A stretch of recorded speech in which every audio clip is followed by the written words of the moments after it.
오늘은 여러분에게 기도 부탁을 하면서 말씀을 좀 시작해야 되겠습니다.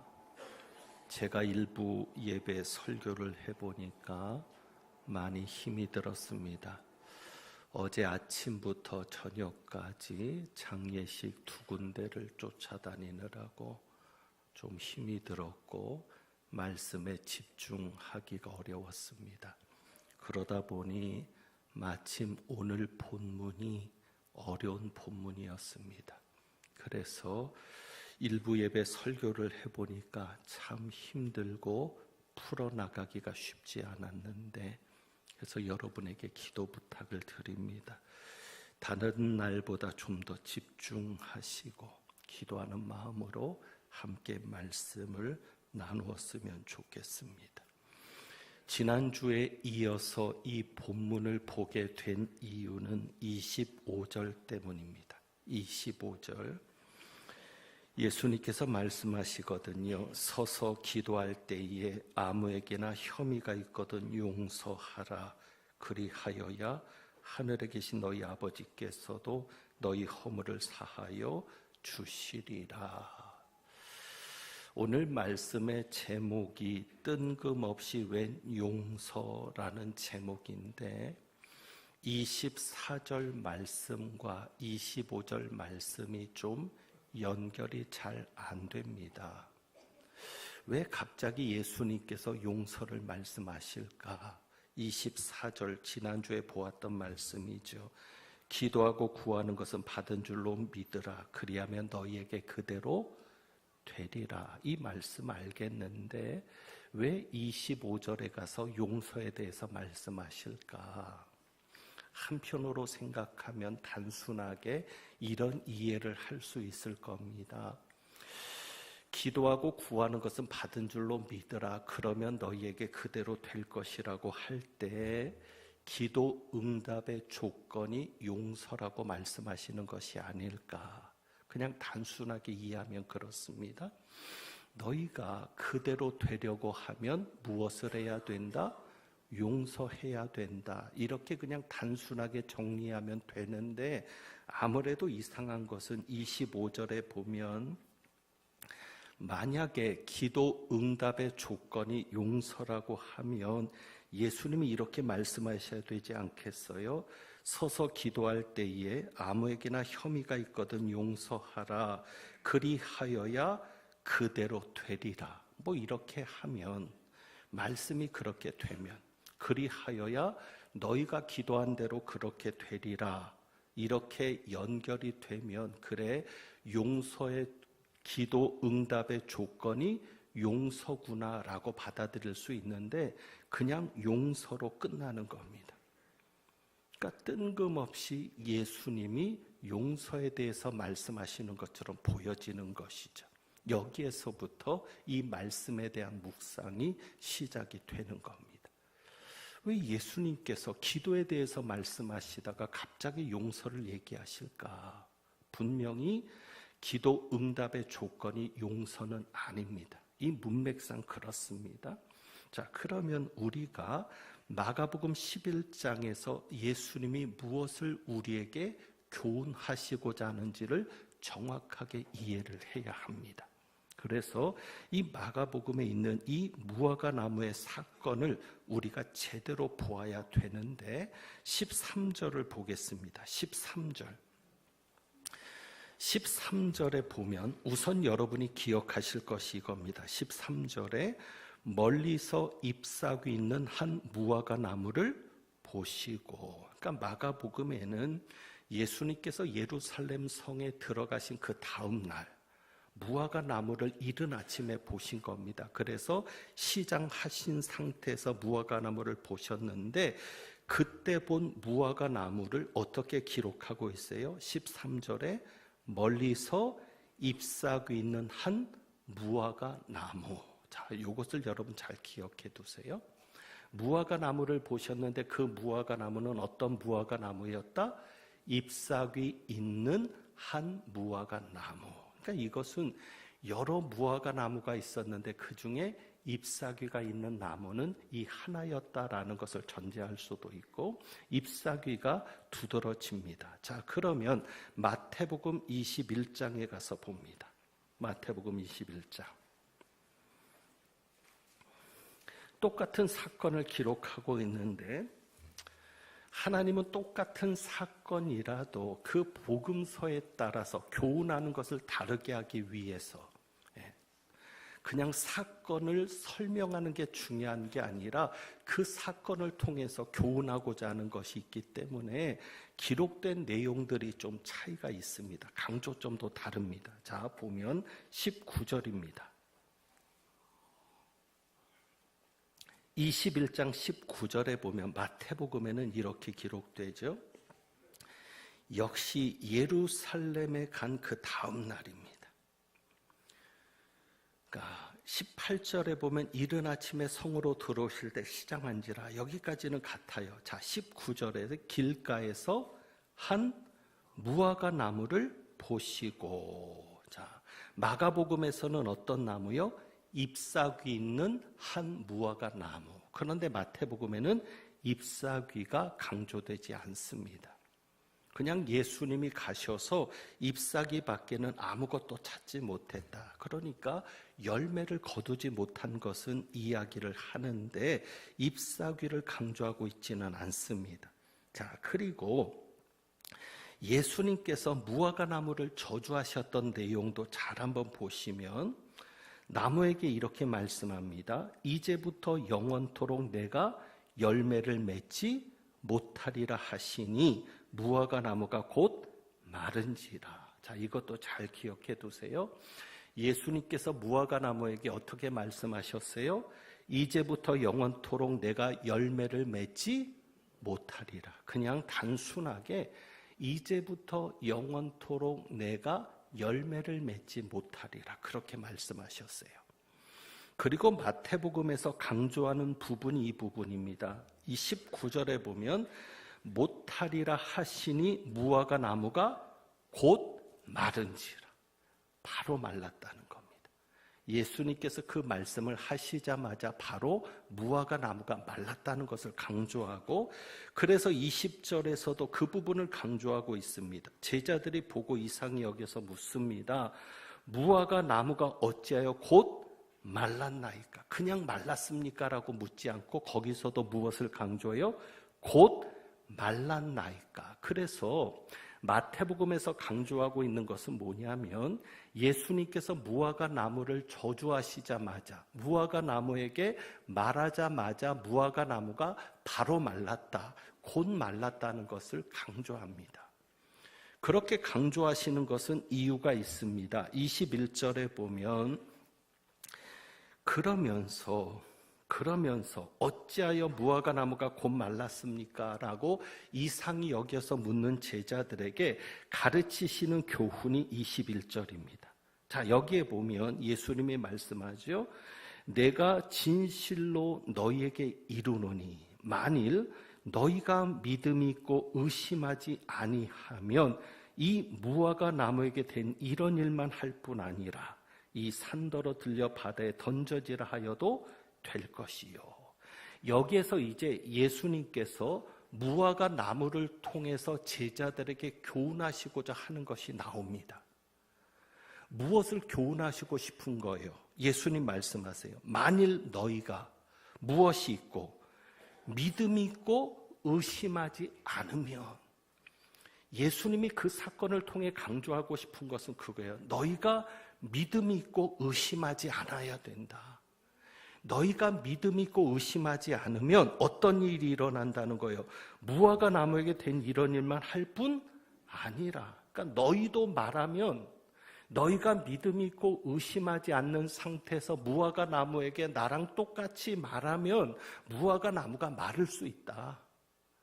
조건이 뭐예요? 믿음이 있고 의심하지 않으면. 그리고 뭐라고 얘기해요? 산더러 들려 바다에 던져지라 하여도 될 것이요. 이것은 유대인의 속담으로서, 유대인의 격언 같은 속담으로서 불가능한 일이 가능하게 되는 것을 말합니다. 그러니까 불가능한 일인 거죠, 사실은. 산이 들려 바다에 던져지는 것은 전혀 일어날 수 없는 불가능한 일인데 불가능한 것을 말할 때 이런 속담 같은 내용을 사용하는 겁니다. 그러니까 너희가 믿음이 있고 의심하지 않으면 말하는 대로 될 것이다. 불가능한 일일지라도 믿음이 있으면 그대로 될 것이다. 누가 하시니까? 하나님이 하시니까. 그러니까 그것을 가르치시는 겁니다. 그러면서 22절에 보면 기도에 대한 것이 나오는데 사실은 연결은 안 됩니다. 하지만 결국 기도하는 것도 말하는 거잖아요. 그러니 22절에 보면 너희가 기도할 때에 무엇이든지 믿고 구하는 것은 다 받으리라 하시니라. 자, 너희가 기도할 때에 무엇이든지 믿고 구하는 것. 자, 그러면 잘 이제 여러분이 이것을 잘 보셔야 합니다. 여기서 이제 집중력이 흐트러지면 안 된다는 거예요. 자, 믿고 구하는 것은 다 받으리라. 너희가 기도할 때에 무엇이든지 똑같습니다. 마가복음에도 무엇이든지였어요. 믿고 구하는 것은 다 받으리라. 자, 믿음이 먼저 나옵니까? 구하는 게 먼저 나옵니까? 믿음. 그러니까 구할 때에 이미 무엇이 있어야 돼요? 믿음이 있어야 돼요. 그러니까 마태복음에서 지금 예수님이 강조하시는 것은 믿음이에요. 이 무화과나무 사건을 통해서 예수님이 말씀하시고자 하는 것은 너희가 믿음 있고 의심하지 말아야 된다. 너희가 믿음 있고 의심하지 않으면 무엇이든지 말하는 대로 그대로 될 것이고, 만약에 너희가 기도할 때에도 믿음 있고 의심하지 않으면 너희가 구하는 것도 그대로 이루어질 것이다. 다 받을 것이다. 그래서 마태복음의 무화과나무의 사건은 믿음을 강조하는 겁니다. 그런데 마가복음은 다르죠. 마가복음 11장으로 가서 봅니다. 마가복음 11장.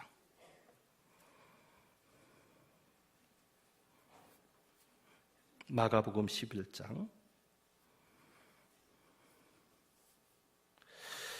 자, 마가복음 11장에 가서 보면 어떤 분들은 그렇게 예수님을 비난을 합니다. 뭐라고 비난하냐면 예수님이 하나님이라며 예수님은 사랑이시라며 그런데 어떻게 무화과나무를 저주할 수 있냐고 비난을 합니다.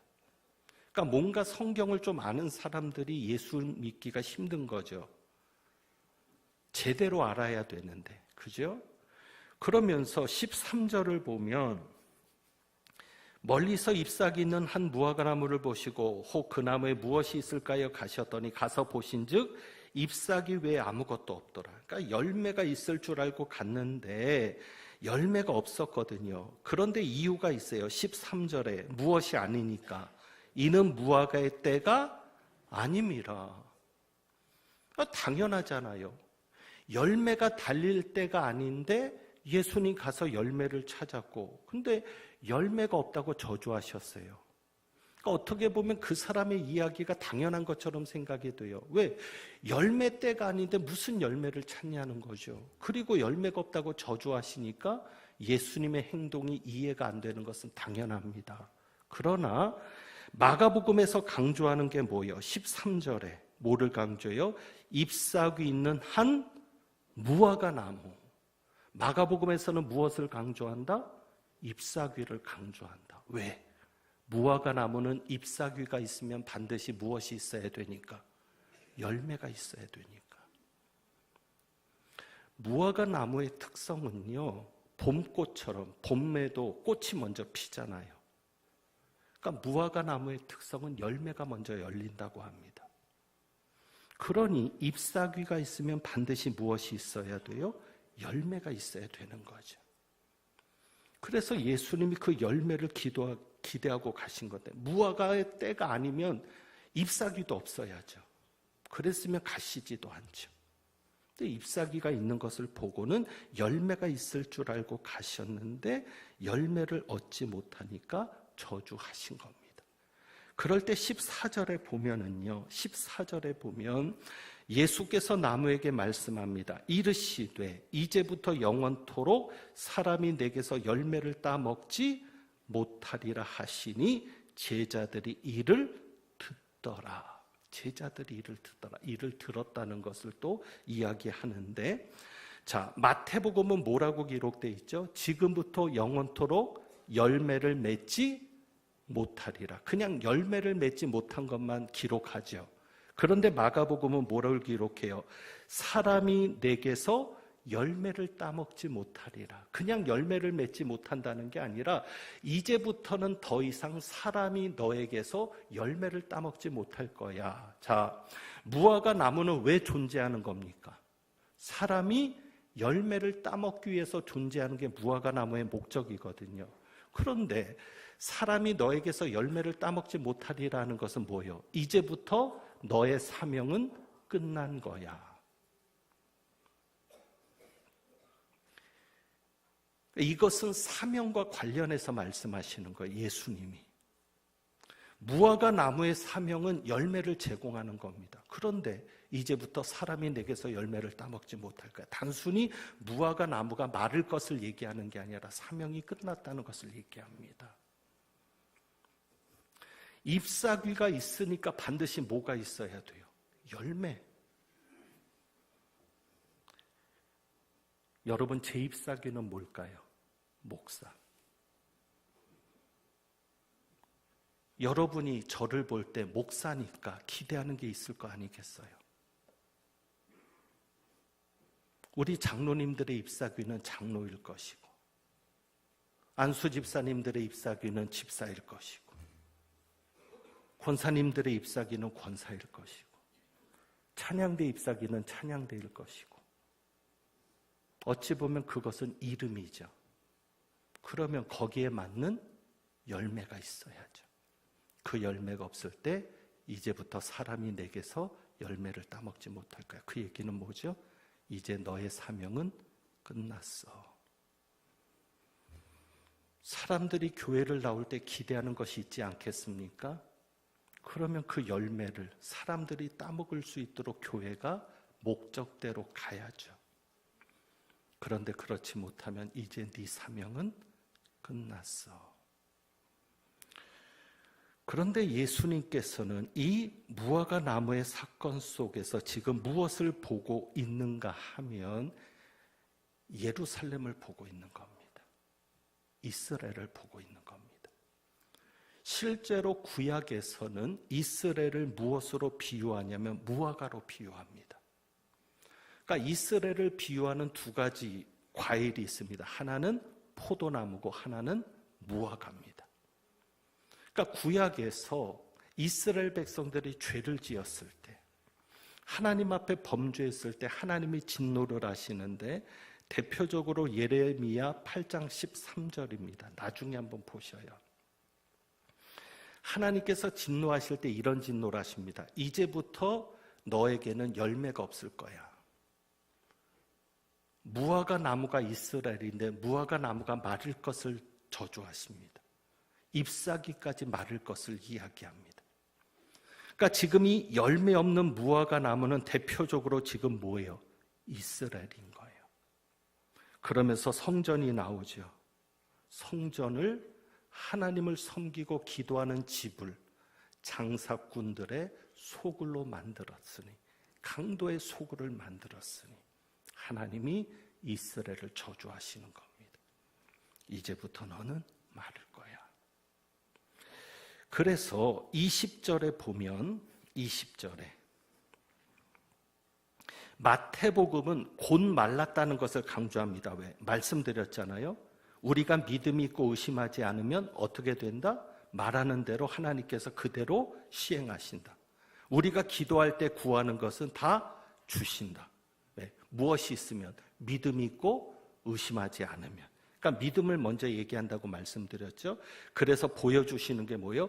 곧 말랐다는 것을 강조하는데, 자, 20절에는 마가복음에서는 곧 말랐습니까? 아니면 그 다음 날 말랐습니까? 그 다음 날. 그러니까 예수님께서 무화과 나무를 저주하신 그 다음 날입니다. 그런데 실제로는 마른 것은 언제부터 말랐어요? 예수님이 저주하시자마자 마른 거죠. 그런데 발견을 20절에 보면 그들이 아침에 지나갈 때에 무화과 나무가 뿌리째 마른 것을 보고 그 다음날 발견한 것을 기록하면서 또 다른 교훈을 풀어 가시는 겁니다. 그러니까 마태복음은 곧 마른 것을 강조합니다. 왜? 가르치려는 교훈이 있으니까. 그러나 마가복음에서는 그 다음날 마른 것을 발견합니다. 그리고 21절에 보세요. 베드로가 생각이 나서 말할 때 이렇게 말합니다. 랍비여 보소서. 베드로가 이렇게 표현하고 있어요.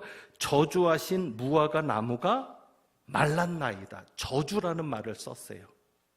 자, 마태복음에서는 예수님이 저주했다는 말이 있어요, 없어요? 이제 배가 고프니까 아무 생각이 없죠. 마태복음에는 예수님이 저주했다는 말이 있어요, 없어요? 없어요. 마가복음에는 베드로의 입을 통해서 저주한 걸 얘기하시는 거예요. 결국 무화과 나무가 저주를 받은 겁니다. 이것은 이스라엘이 하나님의 심판을 받는 거죠.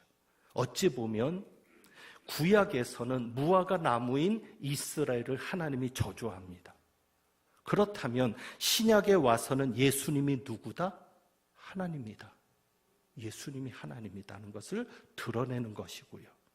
그것을 상징적으로 보여주는 것이면서 무화과 나무에게 향한 그 말씀이 저주의 말씀인 겁니다. 그럴 때 22절에 예수님이 그들에게 대답하십니다. 이르시되 하나님을 믿으라. 그러면서 하나님을 믿을 것을 얘기하세요. 너희가 하나님을 믿어야 된다. 그리고 하나님을 믿어야 하면 또 한 가지를 이야기하십니다. 그래서 이제 중요한 교훈이 여기 있는 거죠. 자, 23절 가서 보세요. 내가 진실로 너희에게 이르노니 누구든지 이 산더러 들려 바다에 던져지라 하며, 자, 산더러 들려 바다에 던져지라 하며, 이것이 마태복음에서는 똑같은 표현을 썼는데 다릅니다. 뭐냐면 마태복음에서는 불가능한 일을 말할 때 산더러 들려 바다에 던져지는 것인데, 자, 지금 베드로의 입을 통해서 뭐라고 나왔어요? 저주라는 게 나왔죠. 그러니까 산을 들려서 바다에 던져지는 것은 저주를 말합니다. 마가복음에서는 저주를 말하는 거예요. 왜냐하면 구약에서는 이스라엘을 산으로도 비유합니다. 그래서 하나님이 산을 옮기신다는 내용이 나와요. 산을 옮기시는 게 뭐냐면 어떤 권세나 어떤 세력을 깨뜨리신다는 의미가 있어요. 산을 옮길 것이다. 그러니까 여기에서 예수님께서 누구든지 이 산더러 들려 바다에 던져지라 하며 하는 건, 산이 바다에 던져지는 것은 저주를 말합니다. 특별히 예루살렘 성전이 어디에 있어요? 산에 있잖아요. 하나님이 이스라엘을 부끄럽게 만드시겠다는 거예요. 이방 가운데로 던져버리시겠다는 거예요. 바로 그런 저주를 말하는 거죠. 자, 그런데 자, 여러분 이제 보세요. 자, 23절에 보면 중요한 것은 이겁니다. 그 말하는 것이 이루어질 줄 믿고 마음에 의심하지 아니하면 그대로 되리라. 제가 여러분이 23절을 잘 보고 계시고 제가 마태복음 21장에 있는 내용을 읽어볼 테니까 어떤 차이가 있는지를 한번 보세요. 설교 참 어렵게 하죠. 이런 설교를 듣는 여러분도 참 대견하고.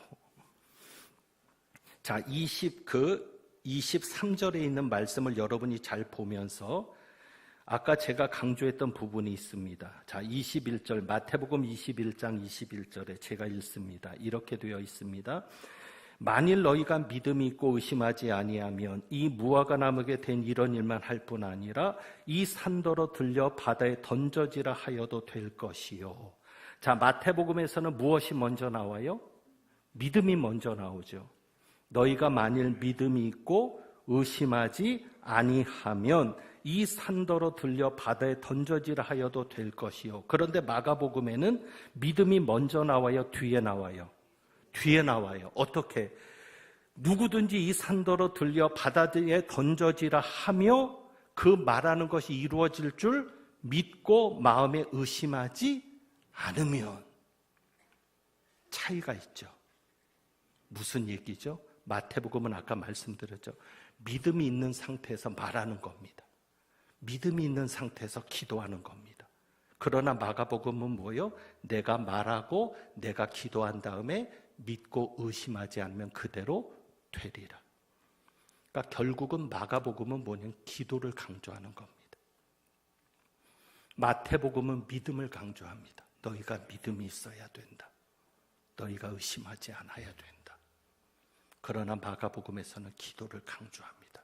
결국 예루살렘 성전 정결 사건도 무화과나무 사건 속에 들어간 것은 뭐냐면 우리가 열매를 맺어야 됩니다. 그 열매가 뭐예요? 사람이 내게서 따먹는 것이 열매예요. 다시 말하면 사람을 유익하게 하는 것이 열매입니다. 더 나아가서는 하나님을 유익하게 하는 게 열매입니다. 여러분이 직원이라면 사장님들을 유익하게 해야죠. 여러분이 사장이라면 직원들을 유익하게 해야죠. 그게 열매입니다. 나를 유익하게 만드는 게 아니라 상대를 유익하게 만드는 게 열매입니다. 남편은 아내가 원하는 게 있을 거 아니겠어요? 그럼 아내가 나를 통해서 따먹는 것이 있게 해야죠. 아내는 남편들이 아내에게 와서 먹는 것이 있게 해야죠. 그게 열매입니다. 세상은 나 중심으로 돌아가라고 얘기합니다. 네가 주인공이고 네가 제일이니까. 그런데 하나님은 행복을 거기서 찾게 하지 않아요. 자기를 존중하고 자기에 대한 자부심을 갖는 것 중요하지만 내 중심으로 만들어서는 행복이 오는 게 아니라 다른 사람을 행복하게 할 때 내가 행복해진다는 게 성경의 원리거든요. 열매가 그겁니다. 그런데 그 열매를 맺는 방법은 무엇이다? 기도다. 너희가 기도해야 열매 맺는 자가 된다. 그래서 보세요. 열매는 없고 잎사귀만 있는 사람은 공통적인 것은 기도하지 않습니다. 바리새인들이 기도하지 않은 건 아니죠. 그러나 하나님이 받으시는 기도는 없습니다. 정말 우리가 잎사귀만 있는 자 되지 않으려면 어떻게 해야 된다? 기도해야 된다. 여러분이 성전에 나왔으면 성전은 하나님의 집입니다. 기도하는 집입니다. 그러면 성전에 나와서 가장 중요하게 기도라고 생각하는 사람이 열매 맺는 사람이 됩니다. 근데 기도는 1분이나 할까요? 그리고 사람만 몇 시간을 만나고 갑니다. 열매는 없습니다. 자, 그럼 이제 말씀을 정리해 보죠. 그러면 24절에도 무엇이든지 기도하고 구하는 것은 받은 줄로 믿으라. 아까 마태복음에서는 무엇이었죠? 믿음이 있고 의심하지 않으면 기도할 때 구하는 것은 그대로 된다고 말씀하죠. 그러나 마가복음은 뭐예요? 기도하고 구한 다음에 받은 줄로 믿으라. 그러니까 마가복음은 기도를 강조하는 것이고, 그러면 25절은 뭡니까? 서서 기도할 때에, 서서 기도하는 것은 유대인들의 일반적인 기도의 모습입니다. 왜 예수님께서 기도할 때에 아무에게나 혐의가 있거든 용서하라고 말씀하시는가? 자, 이제 묻습니다. 여기에 혐의가 있다는 얘기는 대적한다라는 얘기예요. 여러분을 대적하는 사람이 있어요. 자꾸 화를 나게 만들고 낙심하게 만들고 좌절하게 만드는 사람들이 있어요. 직장에서 있을 수 있고 가정에서도 있을 수 있고 교회에서도 있을 수 있어요. 그러니까 여러분을 화나게 하고 그 다음에 여러분의 마음의 상태를 적대감이 들게 만드는 그런 것이 혐의가 있는 사람이죠. 어쩌면 여러분을 원망하게 만드는 거예요. 그 사람 때문에 살기가 싫어질 수도 있어요. 자, 그러면 내가 하나님 앞에 기도합니다. 하나님, 내가 못 살겠으니 그 사람 망하게 해주세요. 내가 이렇게 힘드니 그 사람에게 저주를 내려주세요. 여러분이 그렇게 기도하면 그 기도가 이루어질까요? 안 이루어질까요? 자, 성경을 잘 보고 얘기하자고요. 24절. 그러니까 성경을 대충 알면은 이단의 밥이 되니까 성경을 제대로 보고 얘기하자고요. 그러므로 내가 너희에게 말하노니 무엇이든지 기도하고 구하는 것은 무엇이든지입니다. 그러면 여러분의 저주 기도가 이루어져요? 안 이루어져요? 이루어지죠. 무엇이든지인데. 그러니 예수님 뭐라고 얘기하세요? 용서해라. 그래야 내가 너를 기도의 사람으로 세워줄 거 아니냐. 여러분이 믿음이 있는 상태에서 여러분의 입술에서 저주가 나가면 하나님이 그 말대로 시행하십니다. 여러분이 기도하고 받은 줄로 믿으면 하나님 그대로 하십니다. 그런데 그 마음속에 저주가 있으면 되겠습니까? 그래서 예수님 뭐를 가르치시는 거예요? 용서를 가르치시는 거예요. 네가 용서해야 나도 너를 용서할 거 아니냐. 이제 말씀을 정리합니다. 여러분, 잎사귀만 있어서는 안 됩니다.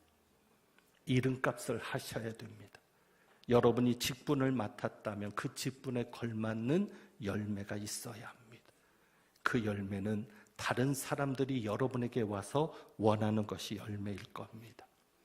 그리고 그 열매를 위해서 우리는 기도해야 합니다.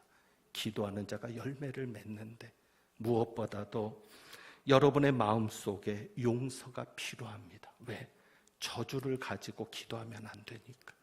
미움을 가지고 기도하면 안 되니까. 하나님도 그것을 어떻게 감당하기 어려우니까. 그래서 여러분에게 용서를 말씀하시는데 오늘 이 말씀 마음에 기억하시고 열매 맺는 우리가 되기를 주님의 이름으로 부탁합니다. 그래서 우리가 주보에 있는 찬양을